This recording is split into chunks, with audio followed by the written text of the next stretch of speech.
တင်းချစ်သူမိဘပြည်သူများအားလုံးမင်္ဂလာပါခင်ဗျာယရုမြေသတင်းလွှာကနေပြီးတော့စိတ်ဝင်စားဖွယ်ရာ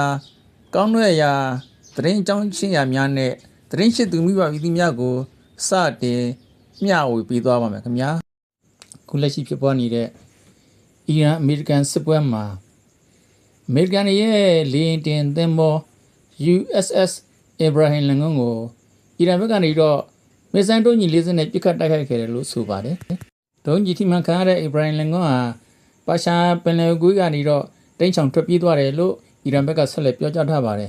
ဒါကိုအမေရိကန်တွေဘက်ကတော့မဟုတ်မမှန်ဘူးလို့ညှင်းဆိုထားတယ်ဗျဒါပေမဲ့လည်းအီရန်ပြည်မှတ်တွေကိုတောက်တက်ခတ်ခဲ့တဲ့ Jet Fighter ချစ်ဟာ Abraham Lincoln ပေါ်မှာလေယာဉ်ပြေးလမ်းနေပျက်စီးကုန်တာကြောင့်ဆင်းသက်လို့မရတော့တဲ့အတွက်အိုမန်နိုင်ငံလေယာဉ်ကွင်းမှာဆင်းသက်ခွင့်တောင်းဆိုပြီးတော့ခိုလုံနေကြရတယ်ဗျအဲ့ဒီ Jet Fighter လေယာဉ်မှုတွေကိုအီရန်ကစစ်သုံးပါဖြစ်သတ်မှတ်လိုက်ပါတယ်အဲ့လေယာဉ်မှုတွေကိုအီရန်ကိုလွှဲပြောင်းပေးဖို့နဲ့တကယ်လို့လွှဲပြောင်းမပေးဘူးဆိုရင်မစ်ဇိုင်းဒုံးကြီးအတင်းပြင်ဆင်ထားတယ်လို့ဂျက်စတန်ပေးလိုက်ပါတယ်အိုမန်ကြားညက်တာပေါ့ဗျာအီရန်နိုင်ငံရေးဝန်ကြီးပြောတာကတော့ကျွန်တော်တို့အီရန်ရာပင်လယ်ကွေးပါရှားပင်လယ်ကွေးမှာရှိတဲ့ကျွန်တော်တို့ရဲ့ညီကိုတွေကိုတိုက်ခိုက်နေတာမဟုတ်ပါဘူးအိမ်နီးချင်းများကိုတိုက်ခိုက်နေခြင်းမဟုတ်ပါဘူး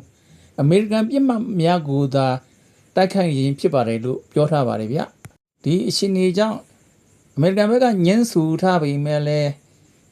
လေတင်သင်္ဘောအီရန်လန်ကုန်းကတော့အီရန်ရဲ့ဒုံးကျည်တွေထိမှန်သွားတာကတော့သိကြပါတယ်စစ်ပွဲစလို့မှဘယ်နည်းမှမကြသေးဘူးအမေရိကန်ဘက်ကတော့စစ်ပညာရေးစကားအရေးအမွက်ဒီပြောကြလာပါပြီအီရန်ဘက်ကတော့ဘာမှမတုံ့ပြန်သေးပါဘူးတိုင်းသူပြည်သားတွေကတော့ဂျီဟတ်စစ်ပွဲဆင်နွှဲဖို့လှုံ့ဆော်မှုတွေစတင်ပြုလုပ်နေကြပါပြီအစကနဦးကတော့အမေရိကန်နဲ့အစ္စရေးတို့ဟာအီရန်ကိုလွယ်လွယ်နဲ့နိုင်လိမ့်မယ်အဲ့လိုမျိုးတွေးထားပုံရပါတယ်အီရန်ထက်တီးကောင်းဆောင်တွေကိုရှင်းလင်းတုတ်တင်နိုင်အီရန်ဟာအညံ့ခမှာပဲလို့လွယ်လွယ်တွေးထားပုံရပါတယ်အခုတော့အဲ့လိုအညံ့မခံတဲ့အပြင်အီရန်ဘက်ကတိုက်ခိုက်မှုတွေဟာပို့ပြီးတော့အရှိန်မြင့်တင်လာတာကြောင့်အမေရိကန်ရောအစ္စရေးပါနှစ်ဦးစလုံးက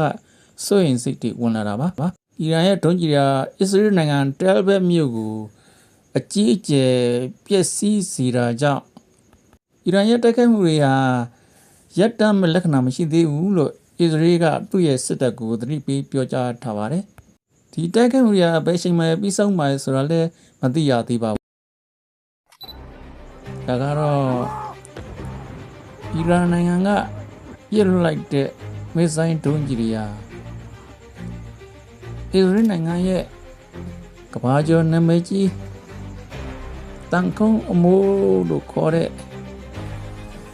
လေကာစနစ်ကိုထိုးဖောက်ကျော်လွန်ပြီးတော့မှတယ်ဘယ်မြို့ကြီးကိုကြာရောက်ထိမှပေါက်ကွဲနေတာပါပေါက်ကွဲမှုတွေဟာပြင်းထန်လွန်းတာကြောင့်အခုမြင်တွေ့နေရတဲ့အတိုင်းပဲတယ်ဘယ်မြို့ကြီးဟာတုတ်တန်တစားပြင်လို့မြေဟုံတောက်နေပါပြီတချို့ကတော့ပြောကြပါတယ်ဂါဇာကမ်းမြောင်ကိုအစ္စရေးအနိုင်ကျင့်ကြတာတွေဝတ်လေတာလို့အဲ့လိုမျိုးပြောကြပါတယ်အီရန်ရဲ့မိတ်ဖက်ဟစ်စဘူလာတွေကလည်းအစ္စရေးကို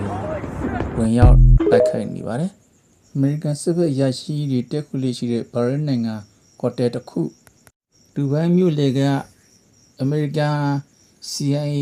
ရုံးစိုက်တဲ့အဆောက်အုံတစ်ခု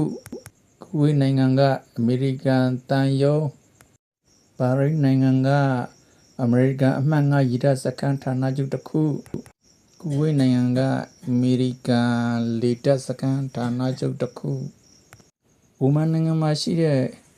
အမေရိကန်တို့ရဲ့ကုန်သွယ်ရေးစခန်းတစ်ခုတို့ဟာအီရန်တို့ကနေတော့ဒုံးကျည်နဲ့ပစ်ခတ်တိုက်ခိုက်ဖျက်ဆီးခဲ့တာကြောင့်အကြီးအကျယ်ပစ္စည်းဆုံးရှုံးမှုတွေဖြစ်ခဲ့တာတွေ့ရပါတယ်ဒါကြောင့်လဲအမေရိကန်ကစောစောစီးစစ်ပညာရေးလုပ်ဖို့အီတလီကိုဂျာကန်အနေနဲ့ အကူအညီတောင်းခဲ့တာဖြစ်မဲ့လို့ယူဆရပါတယ်အီရန်ဘက်ကတော့စစ်ပွဲကို